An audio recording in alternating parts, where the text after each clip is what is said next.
Hi guys, आज हम लोग जो है नोबेल प्राइज़ 2020 को डिटेल में और वेरी सिंपल वे में कवर करने वाले हैं। डेफिनेटली आपको आपके एग्जाम में यहाँ से क्वेश्चन जरूर देखने को मिलेंगे।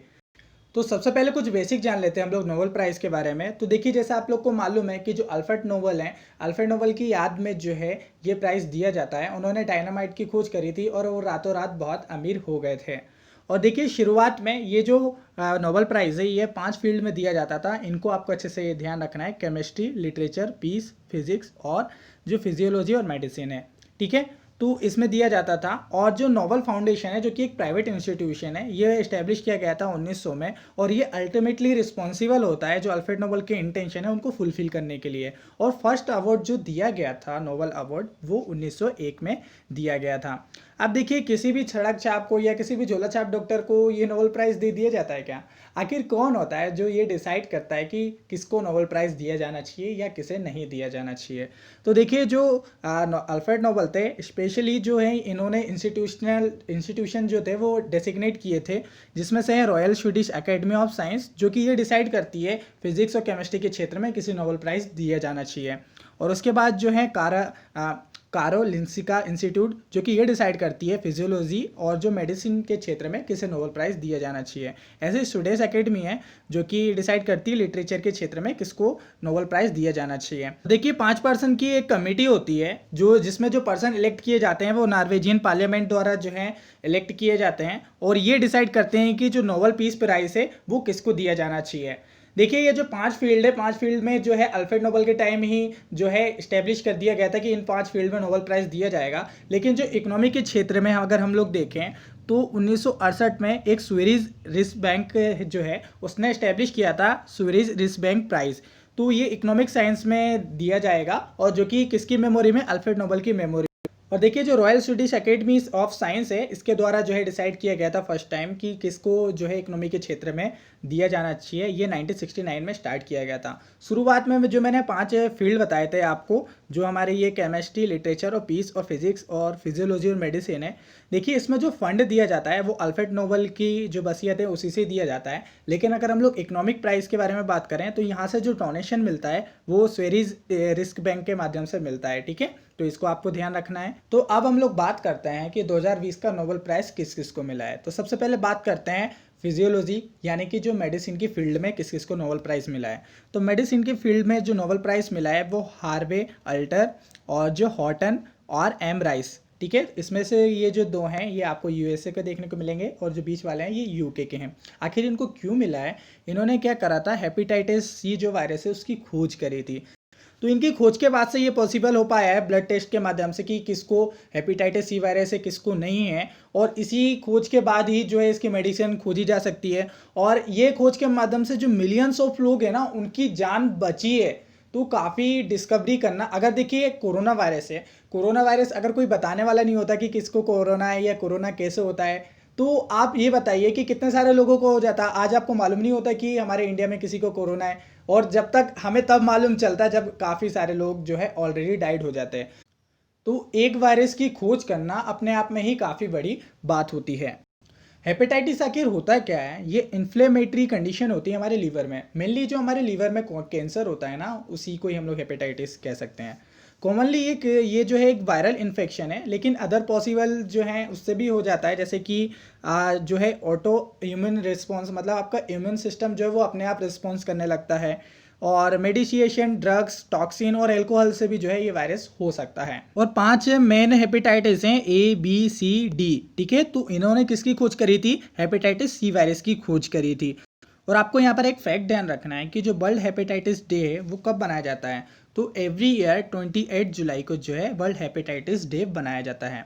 अब देखिए, हेपेटाइटिस सी वायरस होता क्या है। देखिए, हेपेटाइटिस जो सी वायरस है इसको हम लोग HCV वायरस भी कहते हैं। मेनली ये क्या होता है कि जो इन्फेक्टेड पार्टनर से रिलेशन बनाने से ये वायरस होता है। और किसी भी इंजेक्शन वगैरह रहता है, एक इंजेक्शन का एक से अधिक इंसान के यूज़ करने से जो है ये वायरस हो सकता है, यानी कि ये वायरस अटैक कर सकता है। और अगर हम लोग वर्ल्ड हेल्थ ऑर्गेनाइजेशन के अकॉर्डिंग देखें तो वर्ल्ड में लगभग 71 मिलियन पीपल्स ऐसे हैं जिनको ऑलरेडी जो है हेपेटाइटिस सी वायरस से जो है इन्फेक्टेड हैं। ओके, उनको ऑलरेडी जो है लीवर कैंसर है। और देखिए इसकी वैक्सीन अभी तक नहीं बनी है, बट कुछ एंटीवायरल ड्रग है जिसके माध्यम से इसको कंट्रोल किया जा रहा है। इसका इम्पोर्टेंस ये है ये डिस्कवरी का कि ये जो क्योर है उसको फाइंड करने में काफ़ी हेल्प करेगी। और इससे हम लोग आइडेंटिफाई कर सकते हैं ब्लड टेस्टिंग के माध्यम से कि किसको हेपेटाइटिस सी वायरस है। अगर मान लो कि किसी को हेपेटाइटिस सी वायरस है, अगर वो किसी को ब्लड डोनेट कर रहा है तो वो ब्लड जिसको डोनेट कर रहा है उसको भी हो जाएगा। लेकिन अगर हम लोग को पहले ही मालूम चल रहा है तो हम लोग जो हैं उसको वो ब्लड डोनेट करने ही नहीं देंगे। ओके, तो इस तरीके से जो है वो कंट्रोल हो जाएगा। तो ये डिस्कवरी काफ़ी इंपॉर्टेंट है। और आप लोग को मालूम है कि यूपीएससी हो या कोई भी एग्जाम हो, वायरस से जो है क्वेश्चन तो पूछे ही जाते हैं। ओके, तो आपको इसको ध्यान रखना है। तो अब हम लोग बात करते हैं फिजिक्स की फील्ड में किसे नोबेल प्राइज़ मिला है। तो फिजिक्स के फील्ड में जो मिला है वो रोजर पेनरोज और जो गेंजेल और एंड्रिया गेस्को। तो ये 3 लोगों को जो है नोबेल प्राइज़ मिला है फिजिक्स के क्षेत्र में। क्यों मिला है? इन्होंने जो यूनिवर्स की अंडरस्टैंडिंग है उसको इम्प्रूव किया है, और इसमें इंक्लूडिंग है वर्क ब्लैक होल की स्टडी के लिए। और जो गेंजेल और गेज हैं इनको सेकेंड हाफ में प्राइज़ मिला है, मतलब कि इन जो हाफ प्राइज़ है वो इनको मिलेगा जो पेनरोज हैं, और जो आधा प्राइज़ मिलेगा वो इन दोनों को कंबाइंड रूप से मिलेगा। ओके, आखिर इन्होंने ऐसा क्या खास किया? इन्होंने, आप लोग को मालूम है जैसे कि हम लोगों ने लास्ट टाइम जो 2019 है वहाँ उस टाइम जो है ब्लैक होल की खोज करी थी, और हम लोगों ने फर्स्ट इमेज देखी थी ब्लैक होल की। और ये जो ब्लैक होल की हम लोगों ने इमेज देखी थी ये हमारी गैलेक्सी की नहीं थी। हमारी गैलेक्सी तो मिल्की वे गैलेक्सी है। ये जो मीसर गैलेक्सी थी, मीसर 87 गैलेक्सी, वहाँ की इमेज थी। ठीक है, तो ये पहली बार ऐसा हुआ था कि हम लोगों ने ब्लैक होल को एक इमेज के रूप में देखा था। अभी तक जो है आइंस्टीन ने बस इसकी थ्योरी दी थी, लेकिन इसको कभी भी हम लोग देख नहीं पाए थे। तो इसके लिए उनको जो है ये प्राइज़ दिया गया है। इसके बाद अगर हम लोग देखेंगे कि जो सेग्रीटियस ए जो स्टार है जो कि हमारी मिल्की वे में है, तो मिल्की वे में ये जो है ब्लैक होल की खोज करी गई है। तो ये जो है फर्स्ट फोटोग्राफ है हमारी मिल्की वे की गैलेक्सी के ब्लैक होल का। और ये जो जिस टेलीस्कोप से ये इमेज ली गई है उसका नाम आप याद रखना, इंपॉर्टेंट है, वो है इवेंट होरिजन टेलीस्कोप प्रोजेक्ट। ठीक है, तो ये आप याद रखना। तो ये हमारी मिल्की वे गैलेक्सी का ब्लैक होल है, और ये जो मीसर गैलेक्सी थी उसका ब्लैक होल है। देखिए इन्होंने जो है ये भी बताया था कि जो ये ब्लैक होल है इसका जो मास है ना वो सन के लगभग 4 मिलियन टाइम्स गुना है। इतना ज़्यादा मास है उसका, और जबकि हमारे सन का मास हमारी अर्थ से कितना ज़्यादा गुना है। तो ये चीज़ बताने का काम किया था इन लोगों ने। ओके, तो ये आपको समझ में आ गया होगा।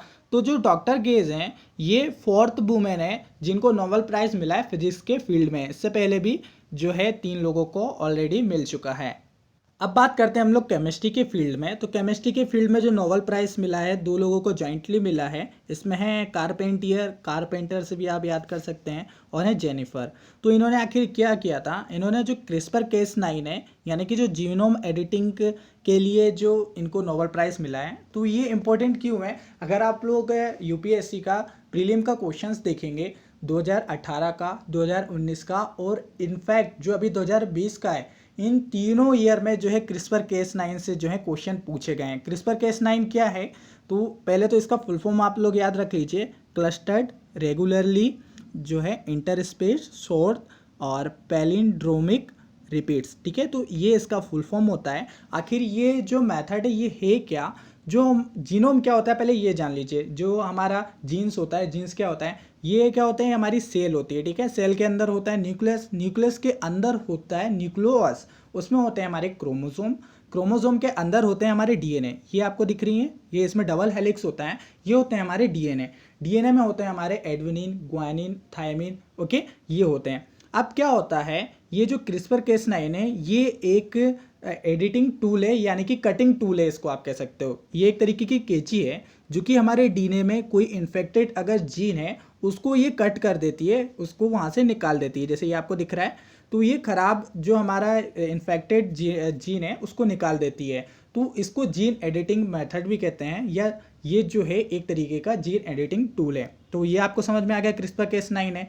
तो अगर हम लोग देखेंगे कि 2018 में भी इससे क्वेश्चन पूछे गए हैं, और अगर हम लोग देखेंगे 2019 में इससे क्वेश्चन डायरेक्ट आया है, और अगर हम लोग देखें 2020 में डायरेक्ट तो नहीं आया, लेकिन हाँ genome genetic change, genome editing करके जो है ये आया है। ठीक है, तो ये जो है रिलेटेड उसी से, ये किससे? CRISPR-Cas9 से। तो ये आपको याद होना चाहिए।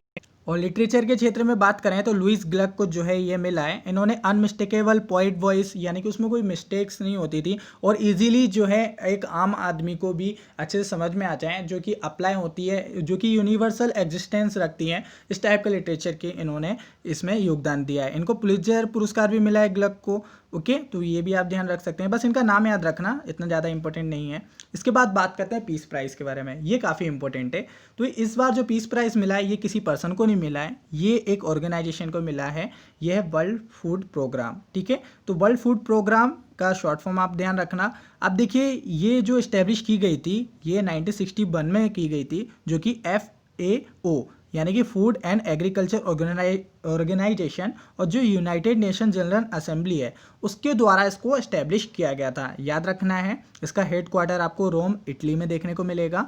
इसका मेन काम क्या है, इमरजेंसी के टाइम फूड प्रोवाइड करवाना। ओके, ये इसका मेन काम है। और यहाँ पर इसको नोबेल प्राइज़ क्यों मिला है, नोबेल प्राइज़ इसलिए मिला है क्योंकि इसके जो एफर्ट किए गए थे कॉम्बैट हंगर, उसके लिए इसको मिला है। अब देखिए जहाँ पर जो हंगर है यानी कि भूख है उसको एज अ वेपन यूज़ किया जाता है वॉर और कॉन्फ्लिक्ट के टाइम। मान लीजिए दो कंट्री के बीच में वॉर हो रहा है तो वो क्या करते हैं, फिजिकल वॉर तो जो एयरक्राफ्ट वगैरह है, मिसाइल वगैरह से वो वॉर तो चल रहा है, लेकिन क्या करते हैं कई बार जो एक देश दूसरे देश को हराने के लिए वहाँ की फूड सप्लाई को जो है वो रोक देता है। ठीक है, फूड सप्लाई को रोक दिया तो यहाँ के लोग जो है ऑलरेडी भूख से मरने लगेंगे।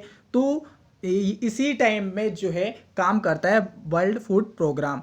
तो इस टाइम में ये जो है फूड सप्लाई करता है ताकि इनको फूड के कारण कोई ना मरे। ओके, तो ये जो कोरोना वायरस के टाइम भी जो है काफ़ी सारा जो है इनका इम्पोर्टेंट रोल रहा था। यहाँ पर आप ये इमेज देख सकते हैं कि ये जो है फूड सप्लाई कर रहे हैं। ओके, देन बात करते हैं हम लोग इकोनॉमी के क्षेत्र में। तो इकोनॉमी के क्षेत्र में दो लोगों को मिला है, पॉल मिलग्रोम और जो है बिल्सन को मिला है। ठीक है, तो इनने आखिर ऐसा क्या कर रहा था, इन्होंने जो है ऑक्शन की थ्योरी दी है और उसमें कुछ नए ऑक्शन फॉर्मेट दिए हैं, उसके माध्यम से मिला है। ऑक्शन मतलब क्या होता है, ऑक्शन मतलब होता है नीलामी।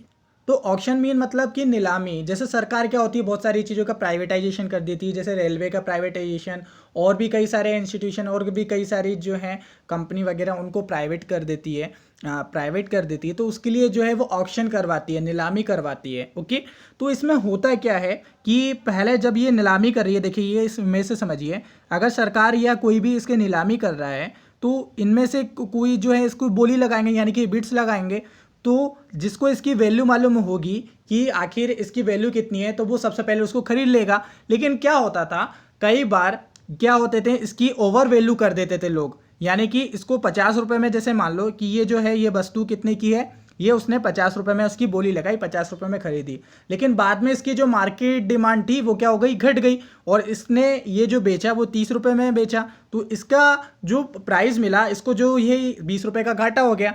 तो इस तरीके से जो है ऑक्शन जो है वो अच्छे से सही से डिसाइड नहीं हो पा रहा था। तो इन्होंने एक थ्योरी डेवलप करी जिससे ये भी फायदे में रहे और जो नीलामी करने वाला है वो भी फायदे में रहे। तो वो थ्योरी स्टेब्लिश करने के लिए इनको नोबेल प्राइज़ मिला था। तो आई होप आपको समझ में आ गया होगा। देखिए थ्योरी तो बहुत बड़ी है, जब इनको ये रिसर्च करने में इतना टाइम लग गया तो अपन लोग को समझने में तो थोड़ा सा टाइम लगेगा ही ना। तो सिंपली आप समझिए ऑक्शन थ्योरी को डेवलप करने के लिए जो है इनको नोबेल प्राइज़ मिला है। ओके, तो वेरी सिंपल तरीके से मैंने आपको समझाने की कोशिश करी है। आई होप आपको समझ में आया होगा।